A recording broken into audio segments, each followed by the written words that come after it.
ഞാൻ ആദ്യം എനിക്ക് പറയാനുള്ളത് പറയട്ടെ, അത് കഴിഞ്ഞ് ചോദ്യങ്ങൾ ചോദിക്കാം.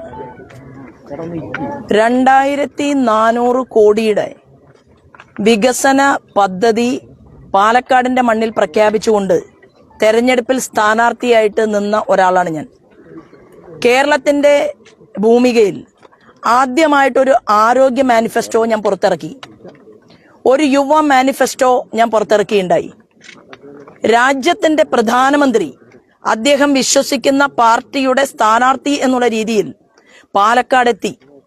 പാലക്കാടിലെ ദേശീയ ആവിഷ്കൃത പദ്ധതികളിലൂടെ കേരളം എങ്ങനെ വികസിക്കപ്പെടണം എന്നതിനെ കുറിച്ച് അദ്ദേഹം സംസാരിച്ചു. ആ പ്രധാനമന്ത്രിയോടൊപ്പം ശോഭാ സുരേന്ദ്രൻ ഇരുന്ന ഫോട്ടോ ചില മാധ്യമങ്ങൾക്ക് അരോചകമായി. അവർ അത് കവർ ചെയ്തില്ല. അതിനുശേഷം കാർഷിക വകുപ്പ് മന്ത്രി, ഇന്ത്യയുടെ നമ്പർ 1 നേതാക്കന്മാരിൽ ഒരാളായിട്ടുള്ള ശിവരാജ് സിംഗ് ചൗഹാൻ 15 വർഷക്കാലത്തിലധികം മുഖ്യമന്ത്രിയായി ആ നാടിനെ ഭരിച്ച, പിന്നീട് ഏറ്റവും കൂടുതൽ കർഷകർക്കിടയിൽ വളരെയധികം പദ്ധതികൾ ആവിഷ്കരിച്ചുകൊണ്ട് മുന്നോട്ട് പോകുന്ന ഒരു വ്യക്തി, കാർഷിക വകുപ്പ് മന്ത്രി തന്നെ നേരിട്ട് ഒരു പഞ്ചായത്തിൽ, കണ്ണാടി പഞ്ചായത്തിൽ പരിപാടിയിലേക്ക് എത്തി. പാലക്കാട് മണ്ഡലത്തിൽ ആ പരിപാടിയിൽ മാധ്യമപ്രവർത്തകർ, ഒരു വിഭാഗം വരുന്ന മാധ്യമപ്രവർത്തകർ, അദ്ദേഹം നട്ടുച്ചയ്ക്ക് പൊരിവെയിലിനെ വകവെക്കാതെ പാടശേഖരത്തിലെ കർഷകർക്കിടയിലേക്ക് ഇറങ്ങി. കർഷകർ അദ്ദേഹത്തിനോട് എന്തെല്ലാമാണ് പറഞ്ഞത്?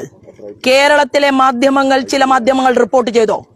അദ്ദേഹം ആ കർഷകർക്ക് കൊടുത്ത മറുപടി എന്തായിരുന്നു? അതൊരു വിഭാഗം വരുന്ന മാധ്യമങ്ങൾ കേരളത്തിൽ റിപ്പോർട്ട് ചെയ്തോ? ഇല്ല. അതിനെ തുടർന്ന് ആ പരിപാടിക്കും ശേഷം ഈ കേരളത്തിൽ ഇത്രയേറെ കർഷക ആത്മഹത്യകൾ നടന്നതിനു ശേഷം കേരളത്തിലേക്ക് 3 ദിവസം കൊണ്ട് ഇവിടത്തെ നെല്ലിന് പണം കേന്ദ്ര ഗവൺമെന്റ് കൊടുക്കുന്നുണ്ടെന്നും, എന്തുകൊണ്ടാണ് കേരളത്തിൽ മാത്രം ഇങ്ങനെ 3 മാസവും 2.5 മാസവും കഴിഞ്ഞ് നിങ്ങളുടെ നെല്ല് ഈ ഗവൺമെന്റ് വാങ്ങുന്നത്? ഇത് കേട്ടുകേൾവിയില്ലാത്ത ചരിത്രമാണ് എന്ന് ശിവരാജ് സിംഗ് ചൗഹാൻ പറഞ്ഞു. കർഷകർ അതിന് മറുപടി കൊടുത്തു. 6 മാസം കഴിഞ്ഞാലേ ഞങ്ങൾക്ക് പണം കിട്ടുന്നുള്ളൂ, അതും ഒരു റെസീറ്റ് ആയിട്ട് ബാങ്കിലെ കടക്കാരായിട്ടാണ് ഞങ്ങളെ മാറ്റിക്കൊണ്ടിരിക്കുന്നത്. ഞങ്ങളുടെ കുട്ടികൾക്ക് പഠിക്കാൻ പോകുന്ന സമയത്ത് അതിനാവശ്യമായിട്ടുള്ള ഒരു ലോണ് പോലും കിട്ടാതെ ഞങ്ങൾക്ക് സിബിൽ സ്കോർ പോലും ഞങ്ങൾ വേട്ടയാടപ്പെടുകയാണ് എന്ന് കർഷകർ പറഞ്ഞു. ഏതെങ്കിലും ഒരു വിഭാഗം വരുന്ന മാധ്യമങ്ങൾ അത് കേരളത്തിൽ റിപ്പോർട്ട് ചെയ്തോ? ചെയ്തില്ല. പാലക്കാടിലേക്ക് ശോഭാ സുരേന്ദ്രൻ എന്ന് പറയുന്ന ഒരു സ്ത്രീ തെരഞ്ഞെടുപ്പിൽ മത്സരിച്ച് ആനുകൂല്യങ്ങൾ കൊണ്ടുവരരുത് എന്ന് ഒരു വിഭാഗം വരുന്ന മാധ്യമങ്ങൾ ആഗ്രഹിക്കുന്നു. അവിടെ പാലക്കാട്ടുകാർ ദുരിതം അനുഭവിക്കണം. അവർ കുടിക്കാൻ കുടിവെള്ളമില്ലാതെ മുന്നോട്ട് പോകണം. കേന്ദ്ര ഗവൺമെന്റ് കൊണ്ടുവന്ന ജൽനിധി പദ്ധതി പോലും 14 പഞ്ചായത്തുകളിൽ മാത്രമാണ് പാലക്കാട് ജില്ലയിൽ നടപ്പിലാക്കിയിട്ടുള്ളത്. പ്രധാനമന്ത്രി ആവാസ് യോജനയുടെ വീടുകൾ എന്താണ് ഇവിടെ കൊടുക്കാത്തത്? റൂറൽ ഡെവലപ്മെന്റ് മിനിസ്റ്ററുമായി ഞാൻ സംസാരിക്കുന്നുണ്ട് എന്ന് ശിവരാജ് സിംഗ് ചൗഹാൻ അദ്ദേഹം പത്രസമ്മേളനത്തിലൂടെ പറഞ്ഞു. അതിവിടെ റിപ്പോർട്ട് ചെയ്യപ്പെട്ടില്ല. ഈ പാലക്കാടിൽ കുടിവെള്ളം ഇല്ലാത്തവരും റോഡിലൂടെ ഗ്രാമീണ സടക്ക് യോജന റോഡുകൾ എന്തുകൊണ്ടാണ് പാലക്കാട് ഇത്ര കണ്ട് കുറഞ്ഞത് എന്ന് മന്ത്രി ചോദിച്ചു. ആ റിപ്പോർട്ട് എവിടെ പുറത്തു വന്നില്ല. ആ മന്ത്രിയുടെ പരിപാടിക്ക് ശേഷം അവിടെ ഒരു ഭീകരവാദികളുടെ ഹബ്ബാക്കി പാലക്കാടിനെ ചിലർ മാറ്റിയിരിക്കുകയാണ്. ജമാഅത്ത് ഇസ്ലാമി നേതൃത്വം നൽകുന്ന ഒരു മീഡിയ, ജമാഅത്ത് ഇസ്ലാമിയുടെ പോപ്പുലർ ഫ്രണ്ടിന്റെ ഭീകരവാദ സംഘടനകളെ തണലും പറ്റിക്കൊണ്ട് ഒരു മീഡിയ പ്രവർത്തനം പാലക്കാടിന്റെ മണ്ണിൽ നടക്കുന്നുണ്ട് എന്നുള്ളത് ആരോപണമല്ല, രേഖയുടെ അടിസ്ഥാനത്തിൽ നിങ്ങളുടെ മുന്നിൽ കഴിഞ്ഞ 10-30 വർഷക്കാലമായി നിലനിന്ന ഞാൻ തെളിയിക്കും എന്ന് പറഞ്ഞുകൊണ്ട് തന്നെയാണ് ഞാനിവിടെ നിങ്ങളുടെ മുന്നിൽ നിൽക്കുന്നത്. ഒരു കൊട്ടിക്കലാശം പാലക്കാട് നടന്നല്ലോ. എല്ലാ മാധ്യമ പ്രവർത്തകരും അത് കണ്ടല്ലോ. കേരളത്തിന്റെ ചരിത്രത്തിൽ ആദ്യമായി ഇത്ര കണ്ട അമ്മമാർ വീട് വിട്ട് പുറത്തിറങ്ങി ഒരു പാലക്കാട് ഒരു കടലായി മാറിക്കൊണ്ട് അവർ ശോഭാ സുരേന്ദ്രനെ സ്വീകരിക്കുന്ന കാഴ്ച ഇവിടെ വന്നു. നവമാധ്യമങ്ങളിലൂടെ അത് പുറം ലോകമറിഞ്ഞു. എത്ര മാധ്യമങ്ങൾ അത് റിപ്പോർട്ട് ചെയ്തു? എന്തുകൊണ്ട് 30 വർഷം കഠിനാധ്വാനം ചെയ്ത ഒരു സ്ത്രീയെ കേരളം അംഗീകരിച്ചിരിക്കുന്നു എന്നുള്ള ഒരു വരി പോലും വാർത്ത ആ കൊട്ടിക്കലാശത്തെ തുടർന്ന് ഉണ്ടായില്ല എന്നുള്ളത് അങ്ങേ അറ്റം വേദനാജനകമാണ്. ഇത് ആപൽകരമാണ് എന്ന് പറയാൻ കൂടി ഞാൻ ഈ അവസരത്തെ ഉപയോഗപ്പെടുത്തുകയാണ്. മറ്റൊന്ന്, മാധ്യമപ്രവർത്തകരെല്ലാവരും ചേർന്ന് പോയല്ലോ ഒരമ്മയെ കാണാൻ. ആ അമ്മയെ അമ്മ പൈസ വാങ്ങി എന്നായിരുന്നു ആദ്യത്തെ കമന്റ്. കാള പെറ്റു എന്ന് കേൾക്കുമ്പോഴേക്കും കയറെടുത്തോടി. അത് കഴിഞ്ഞ് അമ്മയുടെ വീട്ടിലേക്ക് പോയി. 70 വയസ്സ് കഴിഞ്ഞ മകന് മാനസിക അസുഖമുള്ള, ഒരു ജോലി പോലും ചെയ്യാൻ പറ്റാത്ത, ഒരു വരുമാനവും കുടുംബത്തിലില്ലാത്ത ഒരു പാവപ്പെട്ട സാധു സ്ത്രീ അമ്മയെ അവർ തന്നെ പറഞ്ഞു, ഞാൻ ഏത് സ്ഥാനാർത്ഥി വന്നാലും മരുന്നിന് പണം ചോദിക്കുന്ന ഒരാളാണ് എന്ന് അവര് തന്നെ പറഞ്ഞു. പക്ഷെ എന്താ റിപ്പോർട്ട് പുറത്തു വന്നത്? ആ അമ്മയ്ക്ക് പണം നൽകി. ആരാണ് പണം നൽകിയത്? പണം നൽകിയതിന്റെ രേഖ എവിടെയാണ്? ഉണ്ടായില്ല. പക്ഷെ വലിയ രീതിയിൽ നിങ്ങൾ ഒരു കഥ കെട്ടിച്ചമച്ച് അത് കേരളത്തിന്റെ മണ്ണിൽ നിങ്ങൾ പടർത്താൻ ശ്രമിച്ചു. ശോഭാ സുരേന്ദ്രന്റെ സ്റ്റിക്കർ ഒട്ടിച്ച ഒരു ഇന്നോവ കാറല്ല പാലക്കാടിന്റെ മണ്ണിൽ ഓടിക്കൊണ്ടിരിക്കുന്നത്. നിരവധി കാറുകൾ അവിടെ യാത്ര ചെയ്യുന്നുണ്ട്, നിരവധി കാറുകൾ ഓടുന്നുണ്ട്. അത് കഴിഞ്ഞതിന് ശേഷം അമ്മ പറഞ്ഞത് എന്തുകൊണ്ട് നിങ്ങൾ വാർത്തയാക്കിയില്ല? എനിക്ക് പണം തന്നിട്ടില്ല. 2 ചെറുപ്പക്കാർ അവിടെ പത്രസമ്മേളനം നടത്തുന്ന എന്റെ ശ്രദ്ധയിൽപ്പെട്ടു. ആ 2 ചെറുപ്പക്കാരിൽ ഒരാൾ ആ പ്രദേശത്തെ കോൺഗ്രസിന്റെ ബ്ലോക്ക് സെക്രട്ടറി സഹോദരനാണ്. മാധ്യമപ്രവർത്തകർ പരിശോധിക്കണം. അപ്പൊ കോൺഗ്രസിന്റെ ബ്ലോക്ക് സെക്രട്ടറിയുടെ സഹോദരൻ അമ്മയുടെ മകനും ചേർന്നുകൊണ്ട് നടത്തിയ പത്രസമ്മേളനത്തിന്റെ വാർത്തയ്ക്ക് ഒരു പ്രസക്തിയും അവിടെ ഉണ്ടായില്ല. എന്താണ് ഇതിനർത്ഥം? ഞാൻ എന്റെ മൊബൈലിൽ ഒരു ന്യൂസ് ഉണ്ട്, ഒരു വോയിസ് ഉണ്ട്. ആ വോയിസ് മാധ്യമപ്രവർത്തകർക്ക് കേൾക്കാൻ സൗകര്യമുണ്ടെങ്കിൽ ഞാൻ കേൾക്കാം. ആ വോയിസ് എന്താണ്? പ്രക്ഷോഭ് എന്ന് പറയുന്ന കോൺഗ്രസിന്റെ കാമഭ്രാന്തനായ സ്ത്രീലമ്പടനായ ഒരുത്തൻ 22 വയസ്സ് മാത്രം പ്രായമുള്ള ഒരു ദളിത് പെൺകുട്ടിയെ പീഡിപ്പിച്ചു. അവൾ ഈ കേരളത്തിന്റെ പൊതുസമൂഹത്തോട് പറഞ്ഞല്ലോ, എനിക്ക് അച്ഛനില്ല, എനിക്ക് അമ്മയില്ല. എന്നെ ക്രൂരമായി പീഡനത്തിന് വിധേയമാക്കുമ്പോൾ ഷാഫി പറമ്പിലിനെ വീഡിയോ കോൾ വിളിച്ച് കാണിച്ചു കൊടുക്കുകയായിരുന്നു പ്രക്ഷോഭ് എന്ന് ആ സ്ത്രീ പറഞ്ഞു. എന്തേ മാധ്യമങ്ങൾ വാർത്തയാക്കാതിരുന്ന്? ഇന്നലെ വോയിസ് റെക്കോർഡ് പുറത്തിറങ്ങിയല്ലോ. അതിൽ പറയുന്നുണ്ട് ഷാഫി പറമ്പിൽ ബോസാണ്, ഷാഫി പറമ്പിൽ എപ്പോഴും ഫ്ലൈറ്റിൽ യാത്ര ചെയ്യുന്നുണ്ട്, പണത്തിന് ഇത്രയധികം ആർത്തിയുള്ള ഒരു മനുഷ്യനെ ഞാൻ കണ്ടിട്ടില്ല എന്നുള്ള പ്രക്ഷോഭിന്റെ വോയിസ് കോൾ എന്തുകൊണ്ടാണ് മാധ്യമപ്രവർത്തകർ ഇന്നലെ വാർത്തയാക്കാതിരുന്നത്?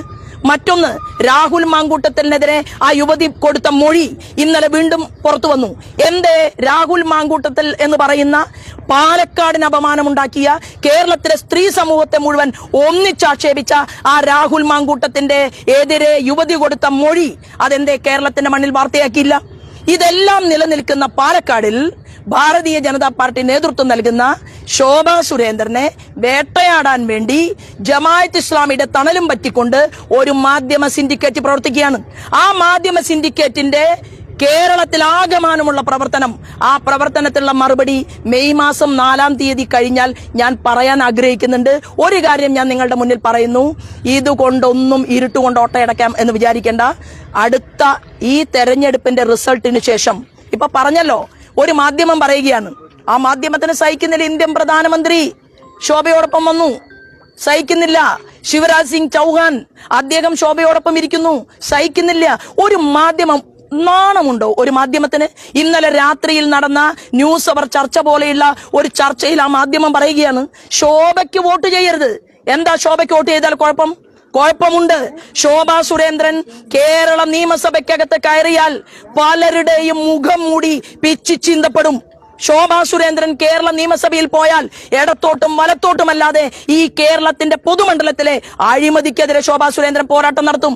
ഒരു മഹാൻ ഇന്നലെ പത്രസമ്മേളനം നടത്തിയിട്ടുണ്ട്, ഇന്നും പത്രസമ്മേളനം നടത്തിയിട്ടുണ്ട്. ആരാണ്? രാഹുൽ ഗാന്ധിയെ നല്ല ഉപദേശം നടത്തുന്ന KC വേണുഗോപാലാണ്. ആ KC വേണുഗോപാലിന്റെ സോളാർ കഥകളും ഒന്നും ഞാനിപ്പോ പറയുന്നില്ല, അത് എന്റെ മര്യാദ കൊണ്ടാണ്. പക്ഷെ ഒരു കാര്യം ഞാൻ പറയാം, KC Venugopal, mister KC Venugopal, നിങ്ങളല്ലേ 500 രൂപയുടെ നോട്ട് കെട്ടുകളുടെ മുകളിൽ അടയിരുന്നത് ഒരു മാധ്യമം കേരളത്തിൽ പുറത്തുവിട്ടില്ലേ? നിങ്ങളല്ലേ 19 കോടി രൂപ ഒരു ടിക്കറ്റിന്, കോൺഗ്രസിന്റെ ചിഹ്നത്തിൽ മത്സരിക്കാൻ ഒരു ടിക്കറ്റ് കൊടുക്കാൻ വേണ്ടി 19 കോടി രൂപ നിങ്ങൾ വാങ്ങി എന്ന് പത്രസമ്മേളനം നടത്തിക്കൊണ്ട് സ്ഥാനാർത്ഥിയുടെ ഭർത്താവ് പറഞ്ഞതല്ലേ കേരളത്തിന്റെ മണ്ണിൽ? ആ നിങ്ങളാണോ ഹരിചന്ദ്രനായിട്ട് ഇപ്പൊ ഞെളിഞ്ഞ് ശോഭാ സുരേന്ദ്രനെ ഉപദേശിക്കാൻ ശ്രമിക്കുന്നത്? നിങ്ങളുടെ ഈ നാടകമൊന്നും നടക്കാൻ പോകുന്നില്ല. ഞാൻ ഇവിടെ പറയാൻ ആഗ്രഹിക്കുന്നത്, എനിക്ക് അവിടെ തെരഞ്ഞെടുപ്പ് പ്രവർത്തനമുണ്ട്. ഞാൻ പാലക്കാട്ടേക്ക് പോവുകയാണ്. ഞാൻ ജനങ്ങളുമായിട്ട് സംവദിച്ചിട്ടുണ്ട്. ഞാൻ കോൺഗ്രസുകാരുടെ വീട്ടിൽ പോയിട്ടുണ്ട്, മാർക്സിസ്റ്റുകാരുടെ വീട്ടിൽ പോയിട്ടുണ്ട്. കണ്ണാടി പഞ്ചായത്തിന്റെ മുൻ പഞ്ചായത്ത് പ്രസിഡന്റ് മാർക്സിസ്റ്റുകാരന്റെ മകൻ BJP-യിൽ ഞാൻ ആക്കിയിട്ടുണ്ട്, ഷാളിട്ട് സ്വീകരിച്ചിട്ടുണ്ട്. ഒരു മാധ്യമവും അത് വാർത്ത ചെയ്തില്ല. അതുപോലെ തന്നെ പിരായിരി മുൻ പഞ്ചായത്ത് പ്രസിഡന്റ് കോൺഗ്രസുകാരന്റെ വീട്ടിൽ ശോഭയ്ക്ക് ഭക്ഷണം തന്നു, ഒരു മാധ്യമവും അത് വാർത്തയാക്കിയില്ല. അപ്പൊ ഞാൻ അവിടെ ഒരു ഡീൽ വെച്ചിട്ടുണ്ട്. പാലക്കാട് ശോഭാ സുരേന്ദ്രൻ ഒരു ഡീൽ വെച്ചിട്ടുണ്ട്. ആ ഡീൽ എന്താണെന്ന് അറിയുമോ? അവിടുത്തെ കോൺഗ്രസിലെയും മാർക്സിസ്റ്റ് പാർട്ടിയിലെയും ജനങ്ങളുമായിട്ട് ഒരു ഡീൽ ഞാൻ വെച്ചിരിക്കുകയാണ്. അത് വികസനത്തിന് വേണ്ടിയിട്ടുള്ള ഒരു ഡീലാണ്. ആ വികസന മുന്നേറ്റത്തിന്റെ മുന്നിൽ ഞാൻ ഉണ്ടാകും. പാലക്കാട് വലിയ ഭൂരിപക്ഷത്തിൽ അവിടുത്തെ ജനങ്ങൾ ശോഭയെ വിജയിപ്പിക്കുമെന്നുള്ള ഉറപ്പ് എനിക്കുണ്ട്. ഈ വോട്ടിന് വേണ്ടി പണം നൽകിയതിന്റെ ദൃശ്യങ്ങൾ സഹിതം പുറത്തു വന്നതാണ്. പോലീസ് ഈ വിഷയത്തിൽ കേസ് എടുത്തിട്ടുണ്ട്. അപ്പോൾ ഈ ഒരു സാഹചര്യത്തിൽ താങ്കൾ ഇങ്ങനെ ഒരു പ്രതികരണം നടത്തുന്നത് അതിലെന്തുകൊണ്ടാണ് കൃത്യമായൊരു പ്രതികരണം വരാത്തത്? ആരാണ് കൊടുത്തത്? കൊടുത്ത വ്യക്തിയുടെ മുഖം സഹിതം തെളിയിക്കണം. അതിന്റെ ബാധ്യത കേരള പോലീസിനുണ്ട്. പ്രക്ഷോഭം എന്ന് പറയുന്ന പെണ്ണുപിടിയെ പിടിക്കാൻ പറ്റാത്ത പാലക്കാടിലെ പോലീസ്, കേരളത്തിലെ പോലീസ് ശോഭാ സുരേന്ദ്രനെതിരെ 100 കണക്കിന് കേസ് എടുത്തിട്ടുണ്ട്. ഒരാളുടെയും അതിർത്തി തർക്കത്തിന് പോയിട്ടില്ല. ഞാൻ 10ാമത്തെ തെരഞ്ഞെടുപ്പിലാണ് മത്സരിക്കുന്നത്. 9 തെരഞ്ഞെടുപ്പുകളിലും ശോഭയ്ക്കില്ലാത്ത ഒരാരോപണം എങ്ങനെ ഈ 10ാമത്തെ തെരഞ്ഞെടുപ്പിലുണ്ടായി? എങ്ങനെ ഈ ആർട്ടിഫിഷ്യൽ വീഡിയോ ഉണ്ടാക്കപ്പെട്ടു? അതിന്റെ പിറകിൽ ഏത് മാധ്യമ പ്രവർത്തകനാണ് പ്രവർത്തിച്ചത്? ഞാൻ വളരെ വ്യക്തമായി ഇന്നലെയും പറഞ്ഞിട്ടുണ്ട്. മീഡിയ വണ്ണിന്റെ മാധ്യമ പ്രവർത്തകനെ നീതിന്യായ കോടതിയുടെ മുന്നിൽ ഞാൻ മുട്ടുകുത്തിക്കും എന്ന് ഞാൻ പറഞ്ഞിട്ടുണ്ടെങ്കിൽ അത് ഈ പൊതുപ്രവർത്തനം 30 വർഷം ചെയ്ത എനിക്കെതിരെ എന്ത് ചെയ്തു? എനിക്കെതിരെ ഈ ആരോപണം ഉന്നയിക്കുന്നതിന് മുമ്പ് കളക്ടർ പരാതി കൊടുത്തില്ലേ? തലേതും കളക്ടർക്ക് പരാതി കൊടുത്തു. തലേതും കളക്ടർക്ക് പരാതി കൊടുത്തതിന് ശേഷമാണ് കഥയുണ്ടാക്കുന്നത്. പിറ്റേ ദിവസമാണ് വീഡിയോ ക്രിയേറ്റ് ചെയ്യുന്നത്. എന്താ നടന്നു പോകുന്ന സ്ത്രീ ശോഭാ സുരേന്ദ്രന്റെ കാറിലേക്ക് കയറുന്ന ഭാഗം മാത്രമില്ലാത്തത്? കാറിലേക്ക് നോക്കൂ. എന്നത്തെ ദൃശ്യമാണത്? ശോഭാ സുരേന്ദ്രന്റെ അല്ല അത് ഇന്നലത്തെ ദൃശ്യമാണോ? നിങ്ങൾ ലാബറട്ടറിയിലേക്ക് പരിശോധനയ്ക്ക് അയച്ചിട്ടുണ്ടോ? അല്ല ആര്? ഞാൻ പറയട്ടെ, ശോഭാ സുരേന്ദ്രന്റെ കൂടെയുള്ള ഏതെങ്കിലും ഒരു വ്യക്തി പണം കൊടുത്തു എന്ന് തെളിയിക്കാൻ ഇത്ര കണ്ട് മാധ്യമ പ്രവർത്തകരുണ്ടായിട്ട് എന്താ നിങ്ങൾക്ക് പറ്റാത്തത്? അല്ല, അത് തെളിയിക്കേണ്ട ഞാനല്ല. അത് തെളിയിക്കേണ്ട ബാധ്യത ഞാൻ തെരഞ്ഞെടുപ്പ് കമ്മീഷൻ പരാതി കൊടുത്തിട്ടുണ്ട്. ഞാൻ പോലീസ് അധികാരികൾക്ക് പരാതി കൊടുത്തിട്ടുണ്ട്. മീഡിയ വണ്ണിന്റെ റിപ്പോർട്ടർക്കെതിരായിട്ടും ഞാൻ പരാതി കൊടുത്തിട്ടുണ്ട്. ഇതെല്ലാം മെയ് മാസം 4-ാം തീയതി കഴിയുമ്പോൾ കേരളത്തിലെ പൊതുസമൂഹത്തിന്റെ മുന്നിൽ പുറത്തു വരും.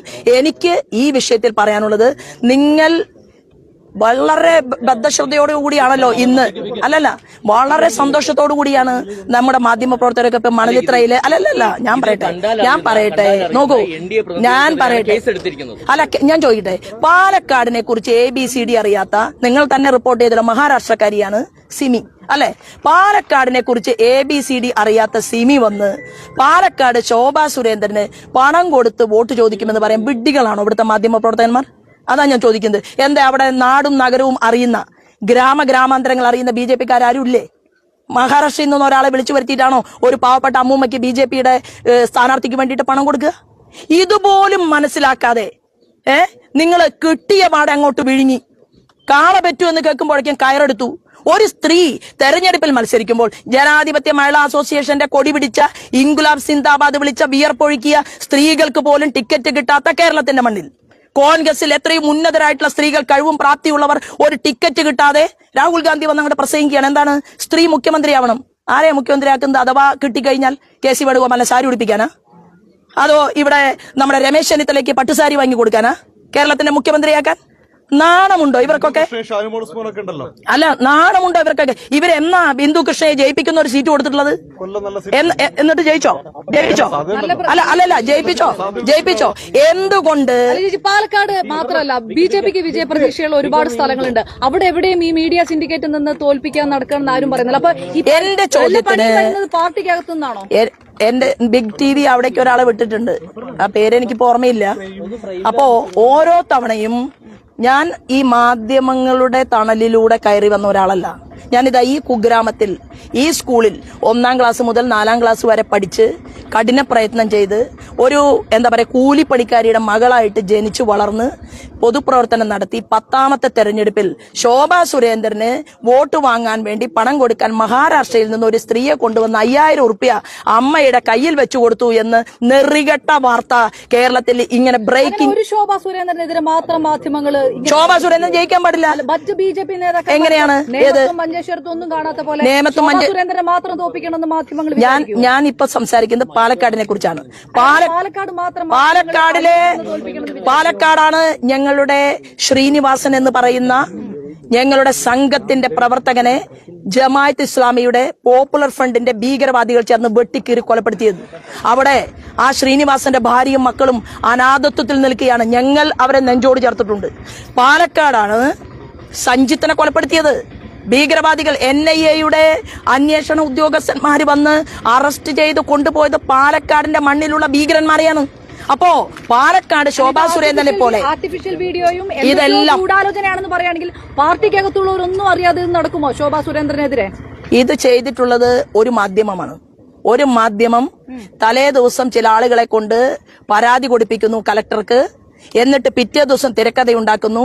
ഇതിലെ അഭിനേതാവ് മാധ്യമത്തിലെ പ്രവർത്തകൻ, ഇതിലെ ഡയറക്ടർ മിസ്റ്റർ ഷാഫി പറമ്പിൽ. ഇങ്ങനെയുള്ള ഒരു കോക്കസ് ആണ് ഇത് പ്രവർത്തിച്ചത്. ഷാഫി പറമ്പിലെ കൂടെയുള്ളവനാണല്ലോ ഞാൻ അവൻ ആംഗ്യം കാണിക്കുന്ന ഫോട്ടോ അത് പുറത്തുവിട്ടിട്ടുണ്ടല്ലോ. അപ്പൊ കൂടുതൽ അല്ല, ജമാഅത്ത് ഇസ്ലാമിയുടെ തണലിലാണ് പാലക്കാട് ഷാഫി പറമ്പിൽ ഈ സ്ത്രീ പീഡനത്തിനും ഈ അഴിമതിക്കും ക്രിമിനൽ വൽക്കരണത്തിനും നേതൃത്വം നൽകുന്നതെന്ന് പ്രക്ഷോഭന്റെ ഇന്നത്തെ വോയിസ് ഉണ്ട്, ഒന്ന് സംപ്രേഷണം ചെയ്യണം. അല്ല നിങ്ങൾ നിങ്ങൾ എന്താ ഈ വോയിസ് പുറത്തിറക്കാത്തത്? നിങ്ങൾക്ക് എന്താ ഷാഫി പറമ്പിലിനോട് ഇത്ര പ്രേമം? അല്ല ഇതെന്താ ഇറക്കാത്തത്? ഇതൊന്ന് കേൾപ്പിക്കൂ. എവിടെ എവിടെ എവിടെ ഇത് കേട്ടില്ലല്ലോ. ഇത് നിങ്ങൾ സംസാരിക്കണ്ട, ഞാൻ ഇത് കേൾപ്പിക്കട്ടെ.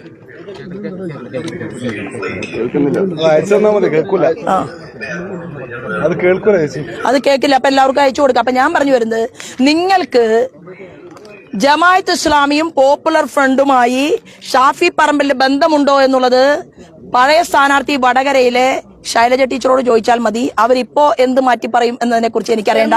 സൈബർ അറ്റാക്കിന് നോക്കൂ, എന്താണ് എറണാകുളത്ത് നിന്ന് ഒരാൾ വന്നിട്ടുണ്ട് ഒരു പരാതി എന്നൊക്കെ പറഞ്ഞത്, അതൊരു വല്ലാത്ത തെറ്റിദ്ധരിപ്പിക്കായി പോയില്ലേ? ഇലക്ഷന്റെ തലേദിവസം അങ്ങനെ ഒരു കൃത്യമായ ഒരു തെളിവൊന്നും ഇല്ലാതെ ഒരു ആരോപണം നടത്തുന്ന പോലെ ആയില്ലേ? അല്ല, അപ്പൊ ശോഭാ സുരേന്ദ്രനെ തെറ്റിദ്ധരിപ്പിക്കുന്നതുകൊണ്ട് നിങ്ങൾക്ക് ആർക്കും ഒരു കുഴപ്പമില്ല. അല്ലല്ല, എന്താ വീഡിയോ? നിങ്ങൾ എന്ത് വാർത്തയാണ് എഴുതിയത്? പണം കൊടുക്കുന്നത് നിങ്ങളുടെ കയ്യിലില്ല, പണം കൊടുക്കുന്ന സ്ത്രീയുടെ മുഖം നിങ്ങളുടെ കയ്യിലില്ല. അവിടെ തൊട്ടടുത്ത് നിൽക്കുന്ന വിനേഷ് രാഗ എന്ന് പറയുന്ന വിനേഷ് സർഗ എന്ന് പറയുന്നവന്റെ തൊട്ടടുത്ത് നിന്നാണോ BJP സ്ഥാനാർത്ഥിക്ക് വേണ്ടി പണം കൊടുക്കുക? ആണോ? എന്താ തലയ്ക്കകത്ത് ആൾതാമസമില്ല ഇവിടുത്തെ മാധ്യമ പ്രവർത്തകർക്ക്? അപ്പോൾ നിങ്ങൾ എല്ലാവരും ചേർന്ന്, ഒരു വിഭാഗം ആളുകൾ ചേർന്ന് നടത്തുന്ന ഈ ഗൂഢാലോചനയെ പോലീസ് അധികാരികൾ അന്വേഷിച്ച് കണ്ടെത്തണം.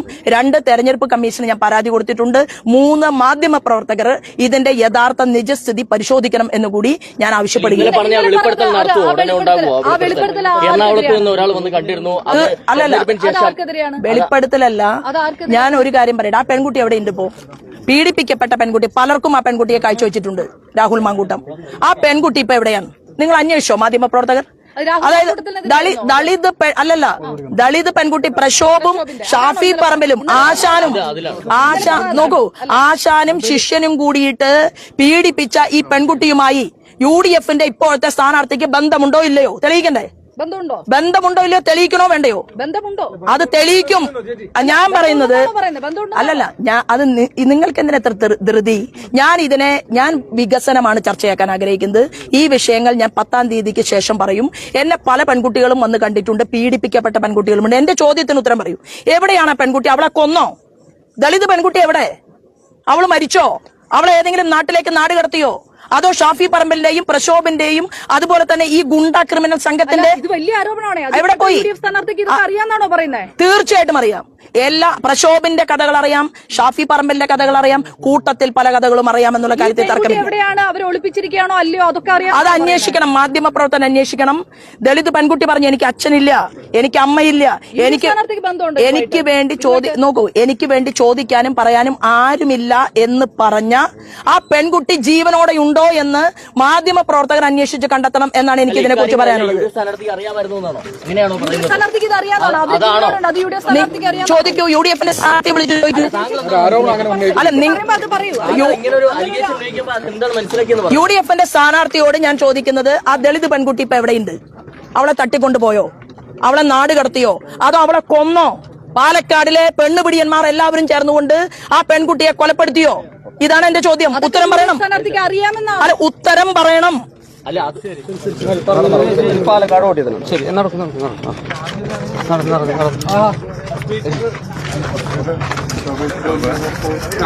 നടക്കും.